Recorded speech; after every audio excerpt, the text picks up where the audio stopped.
we have an immediate issue. In the next 3 years? Yes. Chinese President Xi Jinping has issued a clear warning. Such times are very much like the 1930s. We have a breaking down of the monetary order.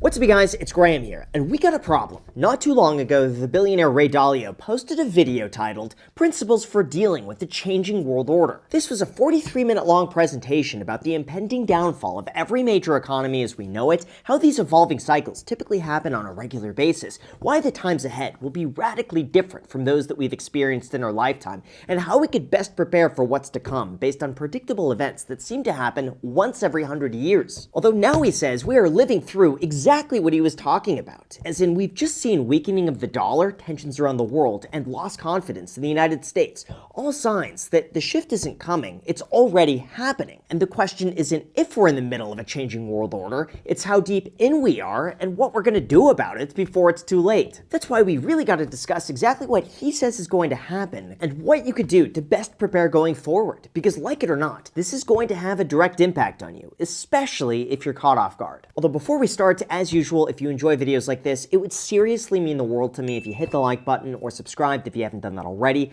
I know, I hate asking, but all the metrics say it makes a significant difference in the channel, and as a thank you for doing that, I will do my best to read and reply to as many comments as I can. So thanks so much, and also a big thank you to Helium Mobile for sponsoring this video, but more on that later. Alright, so I've said this before, but to quickly bring you up to speed, all of this starts with the US dollar. For the last 80 years, our money has become the most powerful currency in the world because it's what's known as the reserve currency. This refers to money that's commonly accepted throughout the global economy, and since 1945, the US dollar has taken that top place because of its resiliency, lack of volatility, and safety. See, when you have dozens of countries all around the world trading goods and services with one another, it helps to use one universal currency accepted around the world with a predictable value to conduct those transactions in.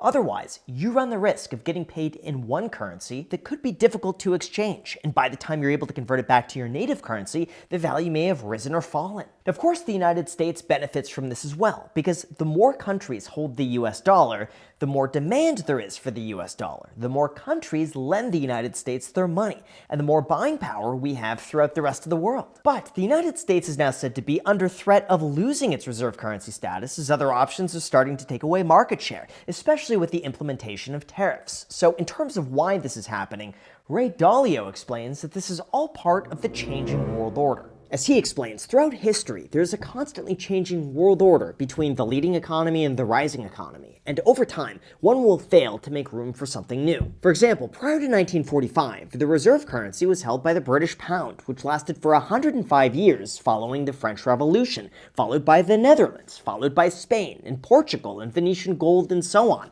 with the understanding that reserve currencies never last forever. And about every 100 years, they change through a transition that lasts anywhere from 10 to 20 years. In terms of what causes this, Ray Dalio summarized this into 3 different segments: the rise, the top, and the decline. During the rise, after every new reserve currency, there is a period of peace and prosperity where people bet and borrow that the system is going to continue. This is typically marked with strong education, critical thinking, character building, and work ethic. That allows for innovation, new technologies, and other resources for a continual rise in productivity. However, in order to finance that rise in productivity, there has to be a system in place for borrowing, where other countries are able to convert their currencies into investments to share in that success. In fact, Ray Dalio even points out that all of the most powerful reserve currencies followed this exact same path, leading to the top. At the peak, the general consensus is that while people are earning more, the more expensive their time becomes relative to other countries who are willing to do the same work for less. On top of that, other countries have the ability to take blueprints from the latest innovations and then replicate the same things for a fraction of the cost,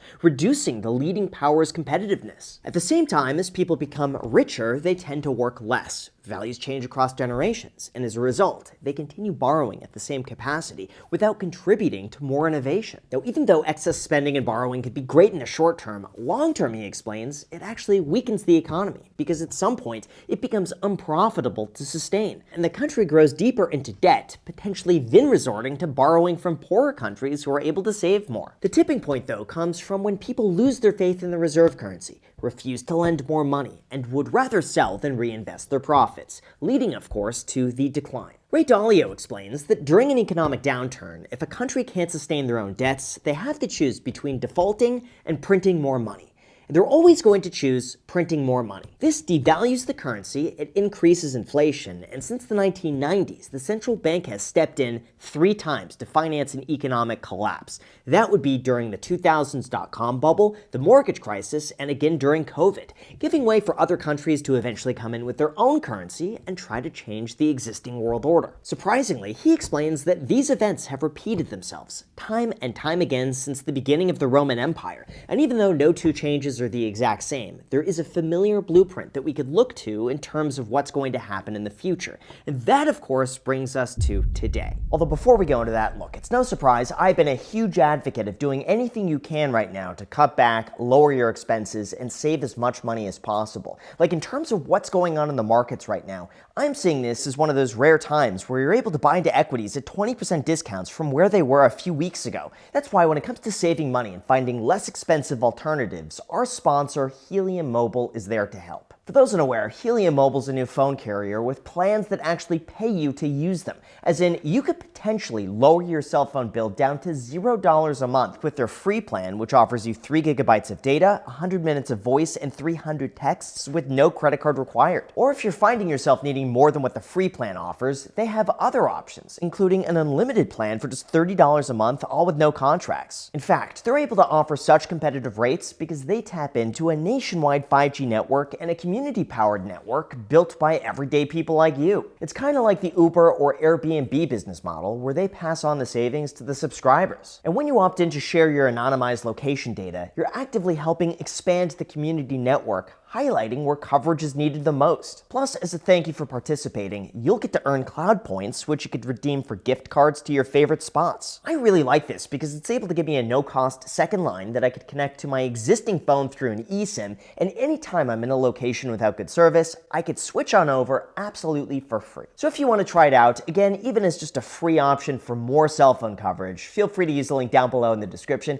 and use the code GRAHAM to get $10 in cloud points for gift cards. You could also refer your friends, and if they sign up, you each get $10 worth of cloud points. So it's a win-win. Again, the link is down below in the description to get started today. Thank you so much, and now let's get back to the video. All right, so in terms of what's happening right now, here's what Ray Dalio just had to say. One, he believes we're at the end of a long-term debt cycle. According to him, the United States is now entering a danger zone, with first debt to GDP reaching 122%. This means we are spending and borrowing more money than we're able to produce every single year. And this is the reason why we've seen government debt and interest payments continue to rise, recently hitting a record high, and now surpassing the amount that's being spent on national defense. Two, we have several forces all colliding at the exact same time, from debt and monetary policy, internal conflict, and external conflict. In this case, he says that a huge amount of attention is justifiably paid to the announced tariffs, while very little attention is being paid to the circumstances that caused them and the biggest disruptions that are likely still ahead. For him, this isn't just about tariffs, it's about a major breakdown between monetary power and political order, which occurs just about once every lifetime.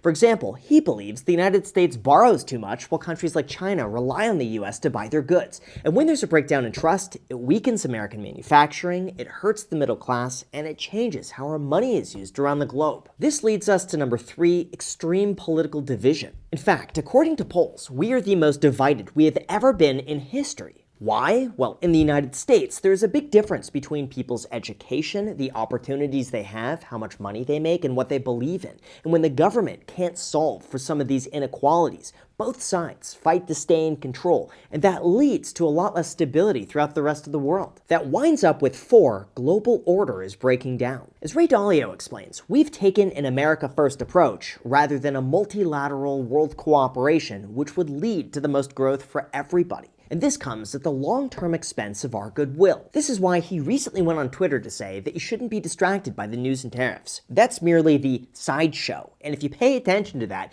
you're going to miss out on the bigger picture. Like A, how the conditions and the dynamics of these big forces are causing these news-making changes. B, fail to think through how these news-making changes will affect these big forces. And C, fail to keep focused on how this overall big cycle and the parts that drive it typically transpire, which will tell you a lot about what is likely to happen. On top top of that, Ray Dalio isn't the only one issuing a warning like this. The billionaire Howard Marks is also saying the exact same thing, and he's credited as predicting the 2000 dot-com bubble, the 2008 financial crisis, and the 2021 COVID bubble. So here's what he had to recently say. 1. He thinks globalization is ending. As Howard Marks explains, cheap labor from abroad, especially China, was the invisible hand that allowed us to gain lower prices, lower inflation, and lower interest rates. We had unlimited access to global supply chains. We could outsource anything that we've ever wanted to.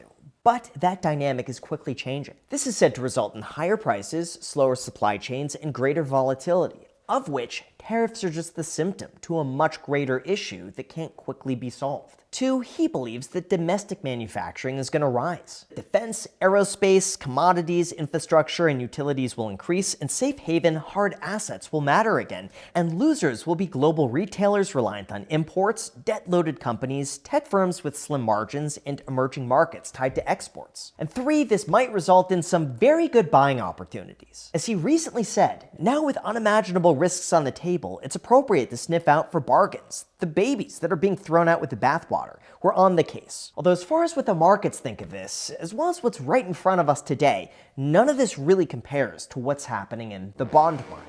Here's the thing, when the market falls, investors tend to rush into safe haven assets like US Treasuries because our government is seen as a very stable place to park extra money. Normally, the more investors buy in, the less Treasuries have to pay because there's so much demand for guaranteed returns. But this time, the opposite happened. The market crashed and Treasury yields went higher, suggesting that investors and countries weren't buying Treasuries anymore, they were, in fact, selling them. This resulted in interest rates going up during a time the market was going down, the exact opposite of what you would expect to happen historically. And as Deutsche Bank said, the damage has been done. The market is reassessing the structural attractiveness of the dollar as the world's global reserve currency and is undergoing a process of rapid de-dollarization. Or I guess in other words, for the first time in decades, investors were not only pulling their money out of the markets, but also out of the United States. And according to him, this is the most concerning piece since the tariffs began. It's showing a deterioration in confidence in the US's place in the world. Of course, alongside that, there's also the rumor that China was purposely selling off their US Treasuries as a way to force up interest rates and hurt our economy,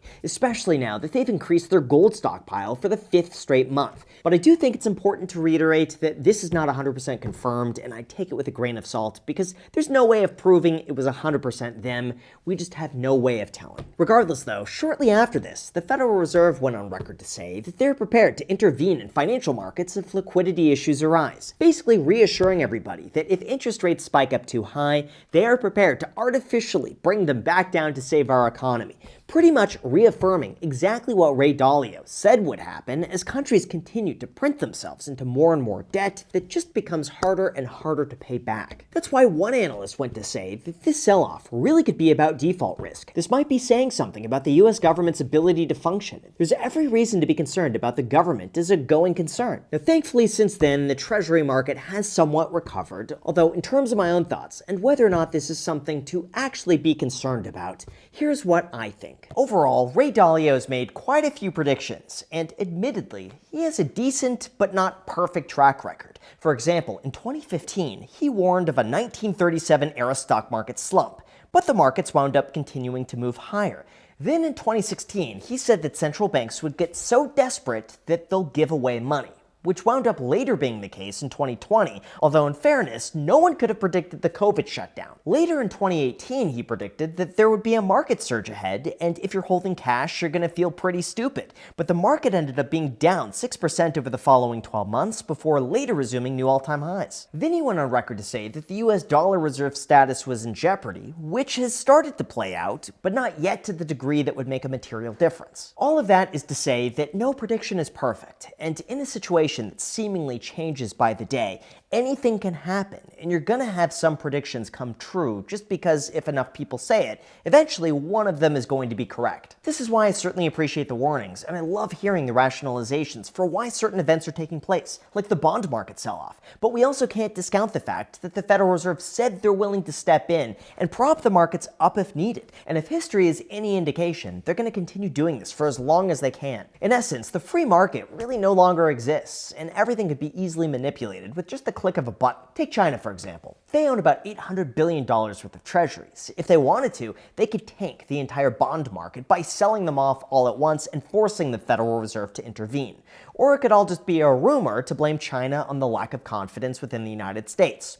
Who knows? This is why I don't think it's a good idea to completely restructure your entire investing philosophy based on events that could take decades to play out, during which the market continues moving higher. Now, that's not to say we won't see a stock market drop in the future. I have no idea. It's just to say that the markets are completely irrational, and it's best not to time things around events that just might not happen. This is why, for me, I'm allocating about 1/3 of my money towards US stocks, 1/3 towards international stocks, and another 1/3 towards a Bitcoin ETF, along with some treasuries that I also hold on the side. That way I'm not going to miss out on the upside. If stocks go lower, I can continue buying in, and if the US dollar does lose dominance, the Bitcoin ETF should hopefully take its place. Of course, I could also be completely wrong, so don't listen to me because I'm just a dude in a half-converted garage making YouTube videos, and I just really enjoy hearing out all perspectives, hearing what other smarter people than me have to say, and no matter what, hitting the like button and subscribing if you haven't done that already. So with that said, you guys, thank you so much for watching. And by the way, I'm helping out some colleagues who want to create a mint alternative for tracking finances. If you want to try that out and be a beta user of it, the link is down below in the description. Enjoy, let me know what you think of that. Thank you so much, and until next time.